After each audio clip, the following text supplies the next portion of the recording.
Well, I went out and did it. I picked up a crossbow, and I'm going to tell you why I went with this one. A little bit is because of the options, and some of it is because of the money. And I'm going to tell you a couple things I don't like about it. Now, this is the TenPoint Viper S415 crossbow with ACUSlide. Now, this is important. You can only buy this crossbow at Cabela's. Now, if you go buy it through the company, you're going to spend like 1,800 bucks, 1,700, and then by the time you figure tax and everything, you're going to be almost into $2,000. But if you buy it at Cabela's, because it's a Cabela's deal, you'll get it for 1,200 bucks. And then by the time you taxes everything out the door, 1,300 and change. So you got to buy it through Cabela's. I ordered it online. I drove to Nashville. I picked it up. I didn't want them. I could have had free delivery. I didn't want it being delivered because I didn't want it getting banged up any more than it had to. And I'll explain why that was a good thing. But this comes with a Rangemaster 100 scope, comes with a quiver and 3 arrows, is what it comes with. So it comes with this here where the quiver can go on the bottom. So your costs don't end there.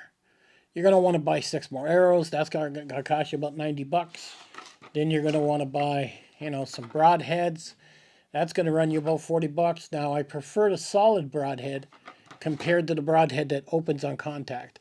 Because I've seen some people, because we're dealing with a lot of speed here. I mean, this thing's running 415 FPS is what this is running when it flies through the air. So I wanted a solid broadhead so nothing could change. Read stories on forums where one part of that mechanical blade would open and then the arrow would just travel way out of the way. And I was like, wow.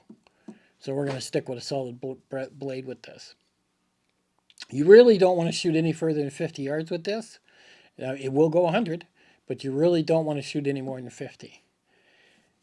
So why I gravitated toward this crossbow was because the item that clips on the string and pulls the string up, and it's a crank, is all encased in this metal case here. You can get cheaper crossbows where you put your hand on each side, pull it up. My dad's crossbows like that. You can get, but then you risk pulling one side unequal to the other. There's some where you click on it like a rope and a hard plastic and pull it over top, and then you crank it up. I wanted it all sealed up so there was no way it could snap, come back, hit me in the head. I wanted safety along with it also. So, and that's when it pared off. When I got to 1,200 bucks, I was like, well, if I go below 1,200, I seen some that were 1,000, but they only shot at 390 FPS, and that's foot per second. So I wanted to get over 400. And when I start buying stuff like this I make a list. Okay, I say, okay, I want a complete encased cage so that way I don't get nothing hit me in the head. I want over 400 FPS. This is the type. This even got a two-stage trigger is what it's got. And it's even got reinforcement on the side for scope. Now that's important because I'm looking at $1,000 scope to add to this within the next couple of weeks. And I'll be taking this scope off. But when you shoot deer, whether it be with a compound bow or a crossbow, you usually got to sight them up. So you have a yardage sight that you put up to your eye, push a button, and it'll say your deer is 30 yards away. Okay, put that down, pick up your compound bow, find your 30-yard pin, take your shot. But in the meantime, that deer could have took 2 or 3 steps, and you're not dead on now. The same thing applies to this type of scope. The scope I'm looking at that costs 1,000 bucks, it has a thing that sits down by your trigger, and while you're looking through the crossbow, you push it, and then it'll say 50 yards.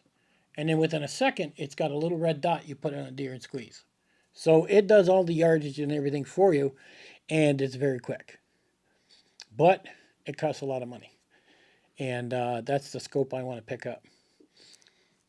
So as you can see, these things are getting quite amazing. And this is TenPoint. This is made in USA. There are other companies. I mean, you're really comparing speed. I was comparing speed, safety.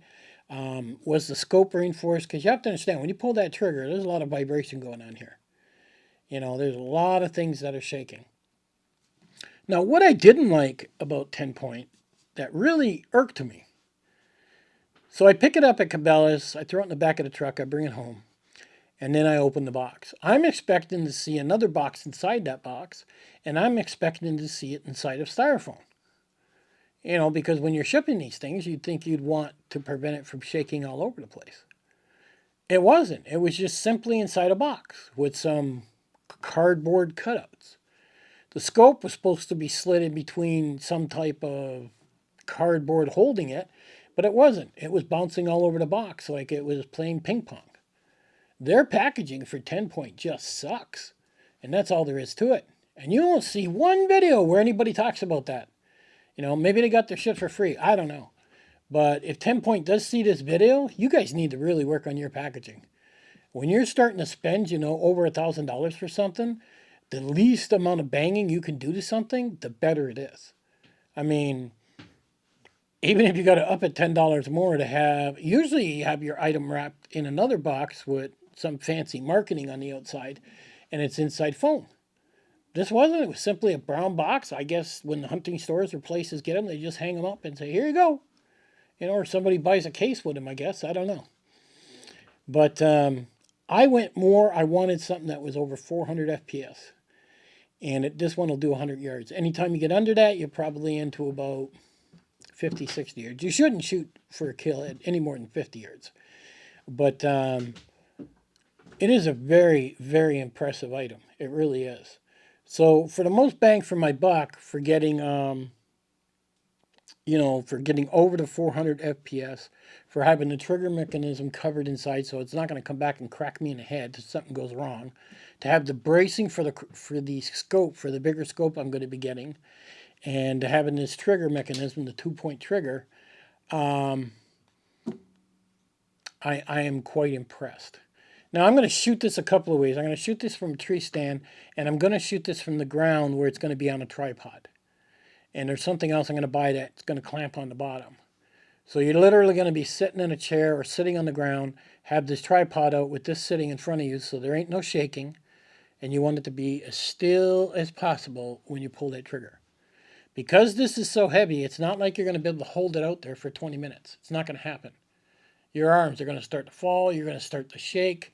They do sell one sticks that go underneath it, so that gives you some bracing. And they sell this other thing, it digs into your hip to give you some bracing. So it is better if you could rest this on something. And if you notice over here, it's got this big platform here. That's to keep your fingers from going above. And to make something so big, they must have had a lot of people putting their fingers up there and clipping them. That's the only thing I can figure. And you're not going to pull this back with your fingers. No way. It's too hard.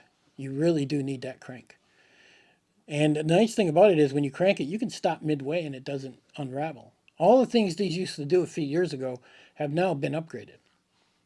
Now, when you get into $4,000 crossbows, oh my God, you're in the major speed, 550 FPS. I mean, it's just crazy the speed you're into, and that's a lot of money for a crossbow. But you know, if people love their crossbows, they'll go spend $4,000 for a crossbow like buying a good gun, is what they'll do.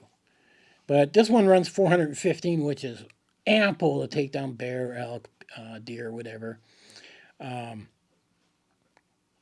I like the idea it has the reinforced scope mounts. Can shoot out to 100 yards. Make sure I got everything right here. And like I said, it comes with the bow hanger. It comes with a foot thing on the bottom there. You can hang it up in the tree. That's a must. I seen other crossbows that didn't have that, so then people were buying from a different guy to get that foot thing on the bottom of the crossbow.